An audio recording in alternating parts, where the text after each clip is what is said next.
أعوذ بالله من الشيطان اللعين الرجيم. بسم الله الرحمن الرحيم. الحمد لله الذي هدانا لهذا وما كنا لنهتدي لولا أن هدانا الله لقد جاءت رسل ربنا بالحق. الصلاة والسلام على أشرف الأنبياء والمرسلين طه وياسين مولانا مولى الثقلين جد الحسن والحسين أبي القاسم محمد ثم الصلاة والسلام على أهل بيته الطيبين الطاهرين المعصومين المظلومين غر الميامين. آمين يا رب العالمين. ثم الصلاة والسلام على شهداء كربلاء أجمعين ولعنة الله على أعدائهم أجمعين. أما بعد فقد قال رسول الله صلى الله عليه وآله وسلم: بسم الله الرحمن الرحيم. من أحب أن ينظر إلى أتقاء الله من النار فلينظر إلى متعلمين. فوالذي نفسي بيده ما من متعلم يختلف إلى باب العالم إلا كتب الله له بكل قدم عبادة سنة وبنى الله له بكل قدم مدينة في الجنة ويمشي على الأرض وهي تستغفر له ويمشي ويسبح مغفورا له وشهدت الملائكة أنهم أتقاء الله من النار. صلوات محمد وعلى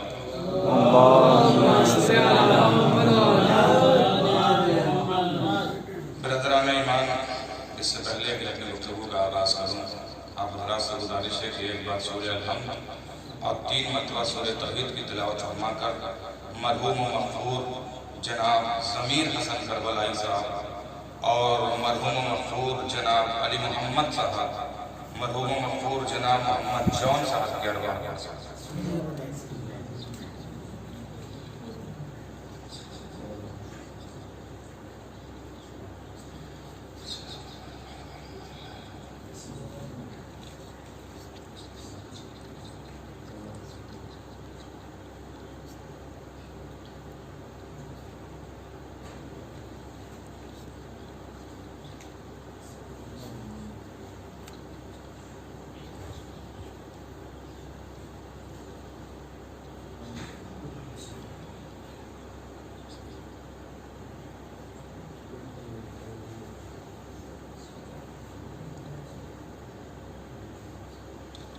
صلوات محمد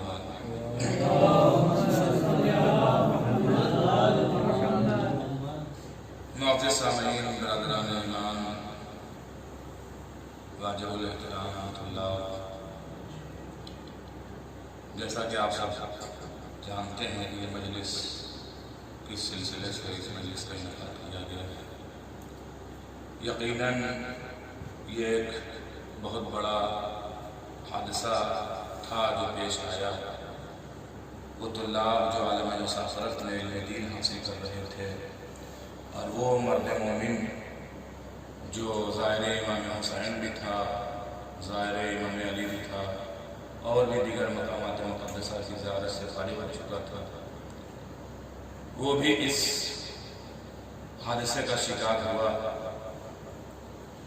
عزیزان گرامی، یقیناً یہ ایک بہت بڑا المناک واقعہ ہے.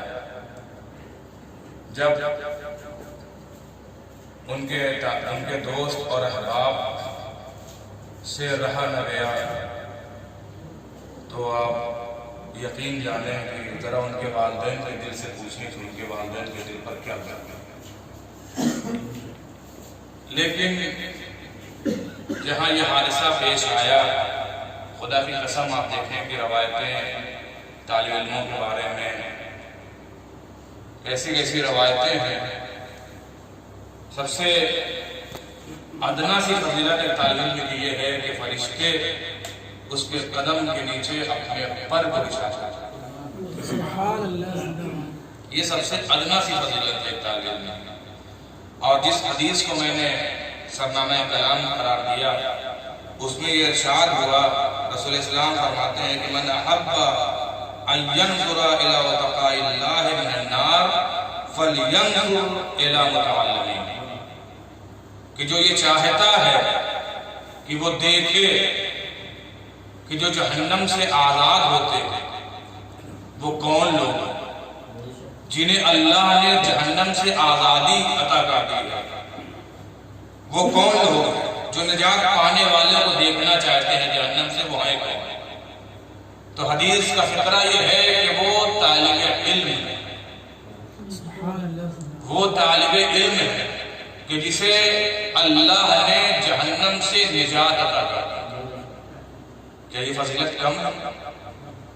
عزیزان گرامی، حدیثیں بہت ہیں، روایتیں بہت ہیں علم سیکھنے والوں کے لیے، علم سکھانے والوں کے لیے، طالب علم کے لیے بھی، اساتذہ کے لیے بھی، معلم کے لیے بھی۔ آپ روایتیں مجھ سے بہتر جانتے ہیں۔ پھر اس کے بعد حدیث نے آگے بڑھ کے آواز دی کہ اللہ کی قسم کی جس کی قبضہ قدرت میں محمد کی جان ہے۔ رسول اسلام فرما رہے ہیں کہ کوئی بھی طالب علم ایسا نہیں ہے کہ جو عالم کے دروازے تک آنا جانا کرے۔ غور فرمائیے کیا فرما رہے رسول اسلام، کوئی بھی طالب علم ایسا نہیں ہے کہ جو معلم جو علم سیکھنے کے لیے معلم کے دروازے پہ آنا جانا کرے، مگر یہ کہ اللہ ہر ایک قدم کے بدلے 1 سال کی عبادت کا ثواب دیتا ہے۔ غور فرمایا، اگر کوئی طالب علم استاد کے پاس جا رہا ہے علم سیکھنے کے لیے تو ہر ایک قدم کے بدلے پروردگار عالم اس کو 1 سال کی عبادت کا ثواب دیتا ہے۔ اور فقط یہی نہیں، پھر حدیث نے آگے بڑھ کر آواز دی اور اللہ اس کے ہر ایک قدم پہ جنت میں ایک گھر تیار کرتا ہے، جنت میں ایک شہر بناتا ہے۔ اس کے ہر ایک قدم کے بدلے پہلے کیا کہا کہ 1 سال کی عبادت کا ثواب، دوسرے پھر فرمایا کہ جنت میں ہر ایک قدم کے بدلے ایک شہر تیار کرتا ہے پروردگار۔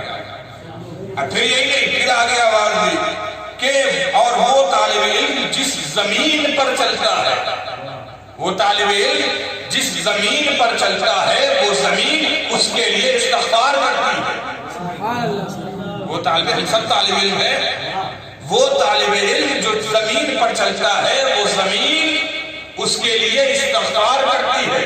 اور پھر آگے کا جملہ کہ اور ملائکہ گواہی دیتے ہیں اس کے بارے میں، وہ طالب علم جو اپنے گھر سے قدم نکالتا ہے کائے کے لیے، علم حاصل کرنے کے لیے، جب وہ اپنے اساتذہ کے پاس جاتا ہے، پہلے فرمایا 1 سال کی عبادت کا ثواب، پھر فرمایا کہ جنت میں پروردگار عالم ایک شہر بناتا ہے، پھر فرمایا کہ جس زمین پر وہ چلتا ہے وہ زمین اس کے لیے استغفار کرتی ہے، پھر آگے فرمایا کہ ملائکہ گواہی دیتے ہیں کہ یہ بندہ جہنم سے آزاد ہے۔ ملائکہ گواہی دے رہے ہیں کہ یہ بندہ جہنم سے آزاد ہے۔ عزیزان گرامی، ملاحظہ فرمایا آپ نے کہ ایک ادنا سے طالب علم کی کیا فضیلت ہے، کیا فضیلت ہے۔ اللہ اکبر، فرشتے ہمارے قدموں کے نیچے اپنا پر بچھائیں، زمین جس زمین پر ہم چلے وہ زمین ہمارے لیے استغفار کرے، پروردگار عالم ہمارے ہر ایک قدم کے بدلے 1 سال کی عبادت کا ثواب لکھے، ہمارے ہر ایک قدم کے بدلے جنت میں ایک شہر بنا دے۔ یہ ہے فضیلت طالب علموں کی۔ اور پھر یہی نہیں بلکہ آگے مولا علی نے آواز دی، پھر یہی جناب رسول اسلام نے آواز دی کہ من جاء الموت وهو يطلب العلم يحيى به الاسلام كان بينه وبين الانبياء درجة واحدة في الجنة، درجة واحدة في الجنة۔ کیا فرمایا؟ اگر کسی کو موت آ جائے کس صورت میں؟ اگر کسی کو موت آ جائے اس صورت میں کہ وہ علم دین حاصل کر رہا ہو، غور فرمائیے گا، اگر کسی کو موت آ جائے اس صورت میں کہ وہ علم دین حاصل کر رہا ہو تو اس کے لیے پروردگار عالم نے کیا جزا رکھی ہے۔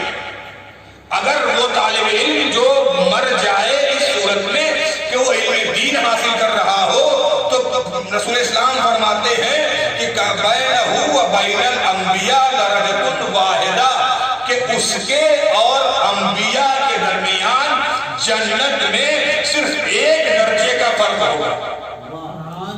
اس کے اور انبیاء کے درمیان جنت میں صرف ایک درجے کا فرق ہوگا۔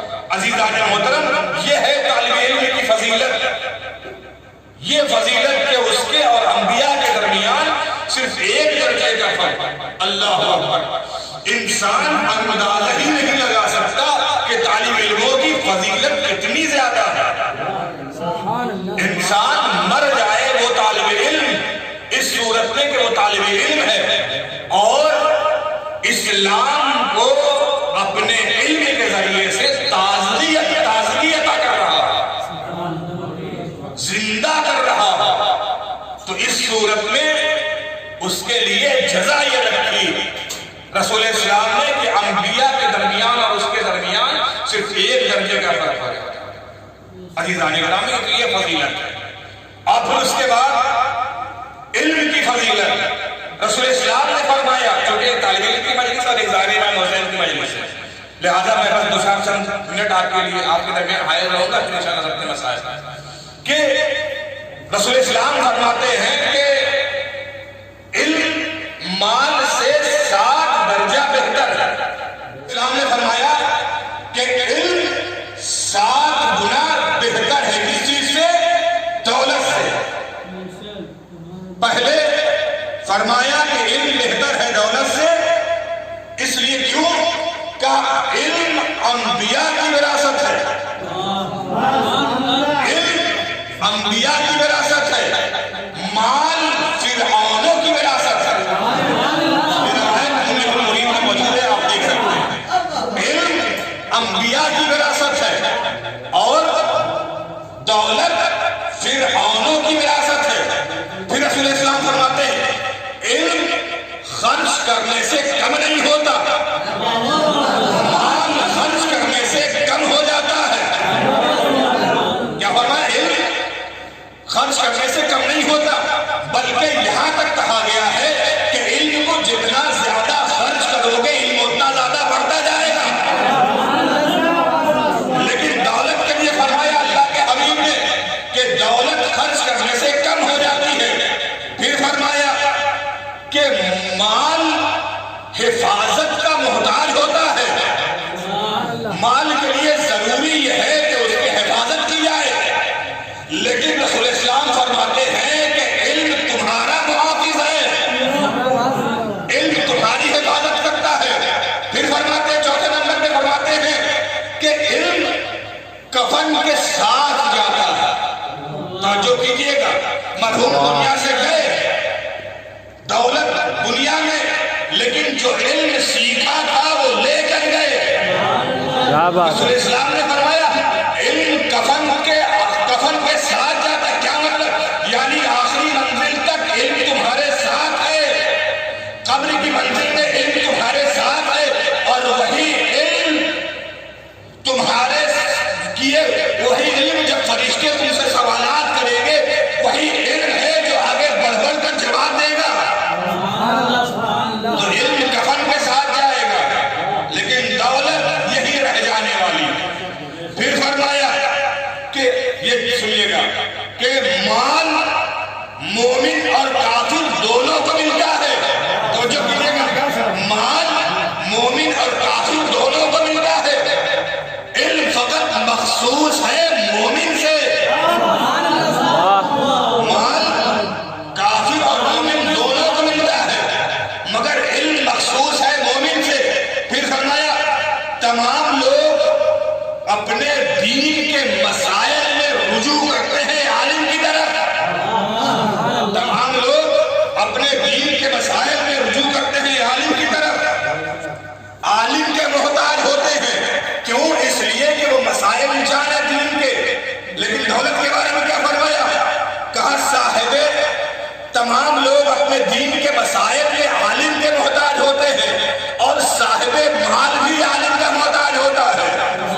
یہ ہے علم کی فضیلت۔ اللہ عزیزان گرامی، بے شمار روایتیں، بے شمار احادیث علم کے بارے میں ملتی ہیں، کہاں تک کوئی بیان کرے۔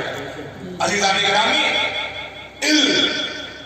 یہ علم سے لوگ مقرب خدا ہو گئے، اور دولت کی وجہ سے لوگوں نے خدائی کے دعوے کر دیے۔ علم کی وجہ سے لوگ مقرب خدا ہوئے یا نہیں ہوئے؟ علم کی وجہ سے لوگ مقرب خدا ہوئے، لیکن دولت کی وجہ سے لوگوں نے خدائی کے دعویٰ کیے۔ انا ربکم الاعلی، یہ فرعون جو یہ کہلوا رہا تھا کہ میں تمہارا رب ہوں، یہ کیوں؟ کس نشے میں؟ یہ دولت کا نشہ تھا، یہ جاہ و حشر کا نشہ تھا، یہ روب و دبدبا کا نشہ تھا، یہ وہ نشہ تھا کہ جس نے چور غرور میں آ کے یہ کہا انا ربکم الاعلی، میں تمہارا رب ہوں۔ لیکن فرعون کو یا شداد کو یا نمرود کو شداد نے تو جنت بنا لی خدا کے مقابلے میں۔ یہ دولتی کا تو نشہ تھا کہ وہ اللہ کی جنت ہے، نہ ہوگی میں جنت بناتا ہوں، اور جنت میں نہ جانے کیا کیا بنائے۔ لیکن خدا کی قسم، جب اللہ چاہتا ہے کسی کو ذلیل کرنا تو پھر اسے کوئی موقع نہیں دیتا۔ جب اللہ کسی کو ذلیل کرنا چاہتا ہے تو پھر کوئی موقع نہیں دیتا۔ اپنے غرور اور تکبر اور گھمنڈ میں اللہ کے مقابلے میں جنت بنانے چلا تھا، ایک قدم بھی جنت میں رکھ نہ سکا۔ اللہ نے آواز دی، تو میرے مقابلے میں آ رہا ہے، تو اتنا غرور کر رہا ہے، تجھے یہ دولت میں نے دی ہے، تجھے یہ رتبہ میں نے عطا کیا ہے، تجھے یہ جاہ و حشر ہم نے دی ہے، تجھے یہ حکومت ہم نے دی۔ ہم نے جب تجھے اتنی چیزیں دے دی، اب جب ہم نے تجھے دولت دی، حکومت دی، عزت دی، شہرت دی، روب و دبدبا دیا، جاہ و حشر دیا، جب ہم نے تمہیں سب کچھ دیا ہے تو ہمارے مقابلے میں آ رہے ہو، ہم سے لڑ رہے ہو، ہمارے مقابلے میں آ کے کھڑے ہو گئے۔ اچھا تو ٹھیک ہے، تم نے ہمارے مقابلے میں جنت بنا ڈالی، بنا تو ڈالی ہے، اے شجاعت یاد رکھ، تم نے میرے مقابلے میں جنت بنا تو لی ہے، لیکن اپنی بنائی ہوئی جنت میں قدم بھی نہ رکھ سکے گا۔ موت و حیات کے خالق ہم ہیں، ہم ہی ہیں جو مردوں کو زندہ کرتے ہیں، زندوں کو موت دیتے ہیں، ہم ہی ہیں جو اس کی ماں کے بطن میں 9 مہینہ اس بچے کو غذا پہنچاتے ہیں، یہ ہم ہی ہیں۔ تو ہمارے مقابلے میں کھڑا ہو رہا، تو ہمارے مقابلے میں کھڑا ہو رہا۔ دیکھیں آپ شداد کا انجام دیکھیں، نمرود کا انجام دیکھیں، فرعون کا انجام دیکھیں، اور دور نہ جائیے یزید کا انجام دیکھ لیجیے، یزید کا انجام دیکھ لیجیے۔ وہ دین جو اللہ کے نزدیک سب سے محبوب ترین دین، اس دین کو مٹانے چلا تھا۔ آج دین باقی ہے، دین کے محافظ باقی ہے، جو مٹانے چلے تھے وہ خود مٹ گئے۔ کوئی نام لینے والا نہیں، اگر کوئی نام لینا بھی چاہے مجبوری یہ ہے کہ لے نہیں سکتے، مجبوری یہ ہے کہ لے نہیں سکتے۔ اللہ اکبر۔ تو عزیزان گرامی، وَتُعِزُّ مَن تَشَاءُ وَتُذِلُّ مَن تَشَاءُ، اللہ جسے چاہتا ہے عزت دیتا ہے اور جسے چاہتا ہے ذلیل کرتا ہے۔ اللہ کی نحن قرآن نے آواز دی، نحن قدرنا بینکم الموت ونحن بمسبوقین، ہم نے تمہارے درمیان موت کو مقدر رکھا ہے، موت کو چھپا رکھا ہے۔ میں نے بیان کیا تھا کہ ہم جذبات میں آ کر کہہ دیتے ہیں ابھی اس کے مرنے کے دن نہ تھے، نہیں عزیزان گرامی، یہ جملہ غلط ہے۔ ہم یہ نہیں کہہ سکتے کہ ابھی اس کے مرنے کے دن نہ تھے، یہ وہ جانتا ہے، ہم نہیں جانتے، اس کا علم ہمیں نہیں ہے۔ موت کب آئے گی، کس صورت میں آئے گی، کس عالم میں آئے گی، کس کیفیت میں آئے گی، ہمیں نہیں پتا۔ یہ تو وہ جانتا ہے جس نے موت اور حیات کو خلق کیا، یہ وہ جانتا ہے۔ یقیناً یہ بہت بڑا صدمہ ہے۔ مرحوم دنیا سے گئے، ان کے والدین سے کوئی پوچھے، ان کے عزیز و اقارب سے کوئی پوچھے، جس کا ایک بچہ اور وہ دنیا سے چلا جائے، اس ماں کے دل سے کوئی پوچھے کہ ماں تیری دنیا کی، لیکن ہاں طالب علم کے دور میں دنیا سے گیا ہے، علم حاصل کرتے ہوئے دنیا سے گیا ہے، یقیناً اس کا اجر اس کے نزدیک ہے، اس کا اجر وہ عطا کرے گا اور اس کے والدین کے دلوں میں صبر بھی وہی عطا کرے گا۔ عزیزان گرامی، یہ موت ہے جو جس سے کوئی بچنے والا نہیں ہے، نہ ہم نہ آپ، کوئی بچنے والا نہیں ہے، اور نہ کسی کو موت سے انکار ہے، موت آنی ہے اور آ کر رہے گا۔ ایک صلوات پڑھ دیں محمد والے۔ عزیزان گرامی، علم اور علم سیکھنے والا اور علم سکھانے والا اللہ، مولا کائنات مسجد نبی میں بیٹھے ہوئے ہیں، جناب ابو ذر آ گئے، آواز دی یا رسول اللہ، اس بات پر محمد والے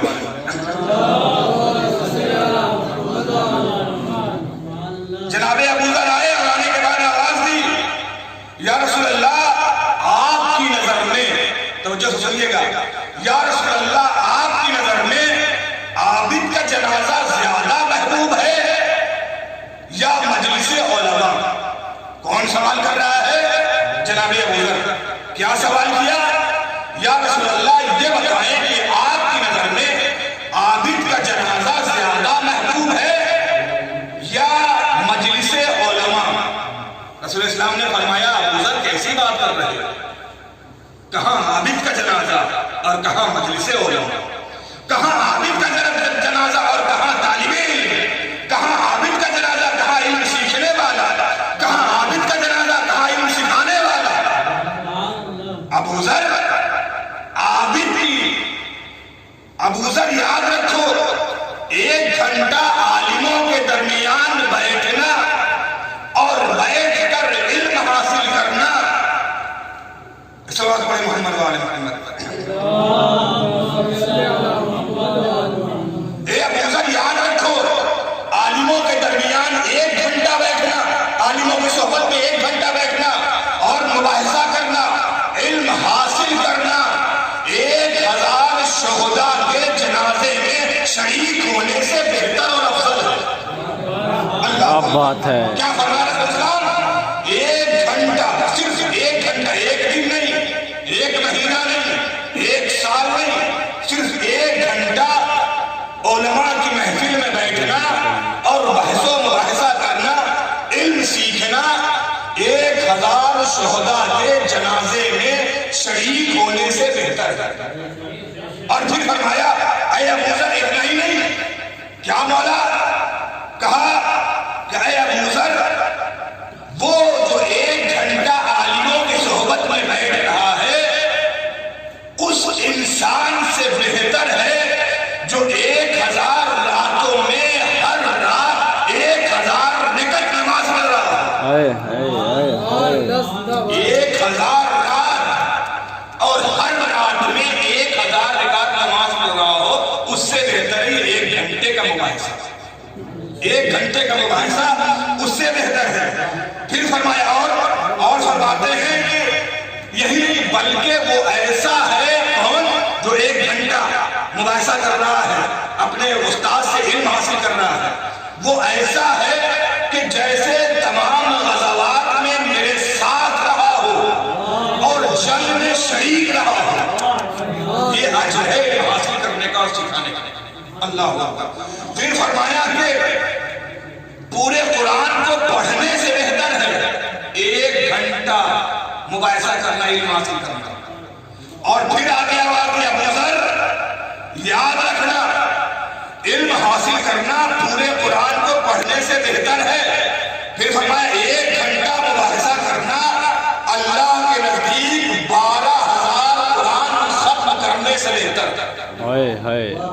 علم حاصل کرنا یا مباحثہ کرنا، عالموں کی صحبت میں بیٹھنا 12000 قرآن ختم کرنے سے بہتر ہے۔ یہ ہے علم کی فضیلت۔ پھر اس کے بعد فرمایا کہ ابو ذر 1 گھنٹہ پڑھنا، علم حاصل کرنا، علماء کی مجلسوں میں بیٹھنا، بحث اور مباحثہ کرنا ایسا ہے کہ 1 سال کی عبادت کہ جس کا ہر دن روزے میں گزرے، جس کی ہر رات عبادت میں گزرے، یہ ہے علم کی فضیلت، یہ ہے علم کی فضیلت، علم سیکھنے والے کی فضیلت، علم سکھانے والے کی فضیلت۔ میں نے بیان کیا کہ یقیناً یہ واقعہ بہت دردناک ہے، یقیناً یہ واقعہ بہت المناک ہے، لیکن اس کا اجر بھی بہت بڑا ہے، اس کا اجر اتنا بڑا ہے کہ ہم شمار نہیں کر سکتے، ہم بتا لفظوں میں اظہار نہیں کر سکتے کہ اس کا اجر عند اللہ اور عند رسول کیا ہے۔ عزیزان گرامی، موت کسی کو نہیں دیکھتی، جب موت آئے گی تو آ کر قرآن کا فیصلہ ہے کل نفس ذائقۃ الموت، ہر نفس کو موت کا مزہ چکھنا ہے۔ جو اس دنیا میں آیا ہے اسے جانا ہے، جو آیا ہے اسے جانا ہے۔ نہ موت بچپنا دیکھتی ہے، نہ موت جوانی دیکھتی ہے، نہ موت بڑھاپا دیکھتی ہے، نہ موت یہ دیکھتی ہے کہ یہ اپنے باپ کا ایک لوتا ہے، نہ موت یہ دیکھتی ہے کہ اسے کئی بھائی۔ موت جب آئے گی تو آئے گی، پھر اس سے کوئی نہیں بچ سکتا۔ کل نفس ذائقۃ الموت۔ اور میں نے بیان کیا تھا کہ اہل بیت کا چاہنے والا تو مرتا ہی نہیں۔ کیا خوب اشعار کہے شہید جعفر، سبت جعفر صاحب، کہ غسل میت نہ کہنا میرے غسل کو، اجلے ملبوس کو مت کفن نہ ہونا، میں چلا ہوں ملاقات کو جس کی تھی آرزو وہ کھڑی آ گیا، میں چلا ہوں علی سے ملاقات کو جس کی تھی آرزو وہ کھڑی آ گیا۔ محبان اہل بیت کبھی مرتا ہی نہیں ہے، یہ تو ملاقات اہل بیت کا ایک بہانہ ہے کہ ہمیں موت آ گئی۔ عزیزان گرامی، یہ موت ہے جسے ہر نفس کو اس کا پتہ چلتا ہے، اور اہل بیت اطہار سے بہتر موت کو کون سمجھ سکتا ہے؟ انہوں نے موت کے ذائقے تک کو بیان کیا کہ موت کا ذائقہ کیا ہے۔ 13 سال کا بچہ ہے، جب امام حسین نے پوچھا ہے مچل مچل کے آ رہا ہے چچا جان مجھے مرنے کی اجازت دے دیجیے، جب امام حسین نے پوچھا میرے لال تمہارے نزدیک موت کا ذائقہ کیا ہے، تو جناب قاسم فرماتے ہیں چچا جان شہد سے زیادہ شیریں ہے موت۔ اللہ یہ کربلا والا ہر گرس آپ کو کربلا میں، ہر عمر کربلا میں ہے۔ 6 مہینے کے بچے کو دیکھنا ہے تو کربلا میں آ جائے، 9 سال اور 11 سال بچوں کو دیکھنا ہے کربلا میں آ جائے، 13 سال کے یتیم کو دیکھنا ہے تو کربلا میں آ جائے، کڑیل جوان 18 برس والے کو دیکھنا ہے تو کربلا میں آ جائے، 32 سال کے جوان کو دیکھنا ہے تو کربلا میں آ جائے، بزرگوں کو دیکھنا ہے تو کربلا میں آ جائے۔ ہر عمر کی شہادت کو پیش کی ہے امام حسین نے، کیوں؟ اس لیے کہ جب میرے چاہنے والے کا کوئی دنیا سے جائے تو میرے غم کو یاد کر لے اس کا غم ہلکا ہوگا۔ اللہ اکبر۔ وہ ماں سے پوچھے کوئی کہ اس کا ایک ہی بیٹا تھا دنیا سے گزر گیا، اس سے پوچھے کوئی جو ظاہر امام حسین تھا اپنی 2 چھوٹی چھوٹی بچیوں کو چھوڑ کر دنیا سے چلا گیا، اس سے اس ماں سے پوچھے تھے ان 2 بچیوں کا سہارا نہ۔ عزیزان محترم، خدا نے اگر ایک سہارا لے لیا ہے تو یقیناً وہ کوئی سہارا پیدا کرے گا۔ ظاہر امام حسین دنیا سے رخصت ہوا، طالب علم دنیا سے رخصت ہوئے، عزاداروں کے جناب قاسم نے فرمایا چچا جان میرے نزدیک موت شہد سے زیادہ شیریں ہے، لیکن جناب قاسم کو اجازت نہیں مل رہی ہے، چچا جان مجھے مرنے کی اجازت دے دیجیے۔ میرے لال میں تمہیں کیسے اجازت دوں؟ تیرے ماں کے غم کے لیے تیرے بابا کا غم کافی ہے، اب تیرا بھی غم آگے بڑھے گا، میں تمہیں اجازت نہیں دے سکتا۔ جناب قاسم آگے خیرے نے ایک دوشے میں بیٹھ کے آنسو بہا رہے ہیں، ماں قریب آئی، میرے لال کیا بات ہے ابھی تک تم یہاں ہو؟ ماں میں گیا تھا، چچا اجازت نہیں دے رہے ہیں۔ ماں نے آواز دی قاسم ارے آخری وقت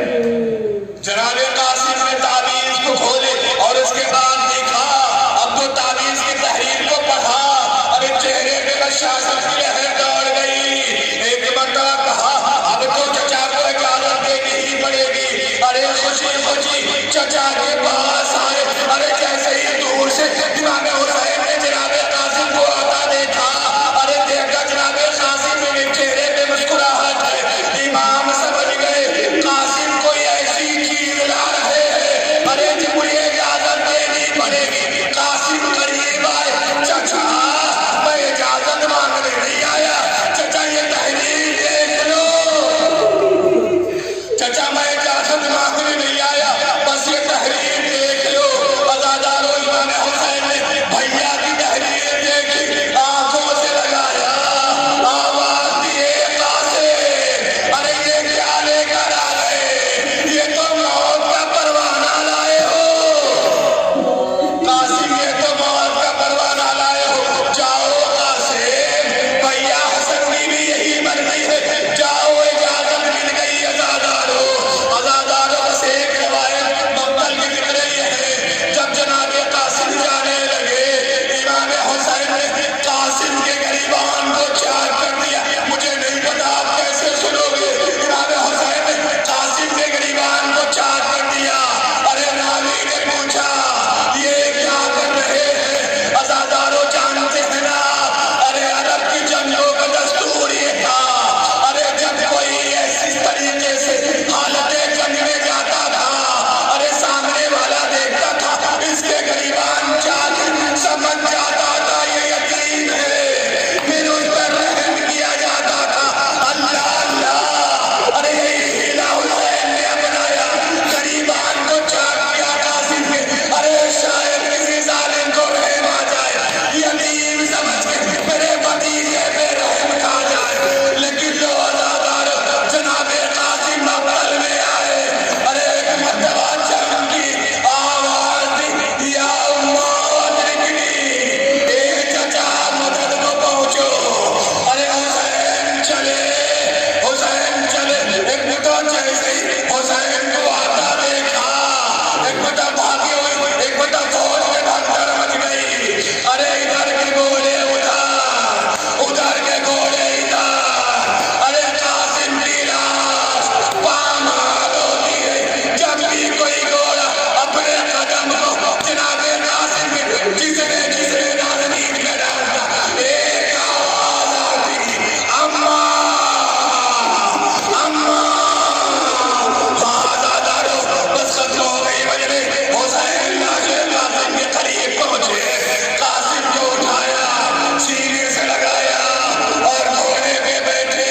عزادارو بس ایک جملہ سن لو، ارے وہ قاسم جب خیمے سے چلا تھا اتنا چھوٹا تھا کہ ارے پاؤں رکاب تک نہ پہنچ رہے تھے، لیکن جب حسین لے کر آ رہے ہیں، ارے جناب قاسم کے پاؤں زمین کے خطے دے جا رہے ہیں، ارے یہ کیا ہو گیا؟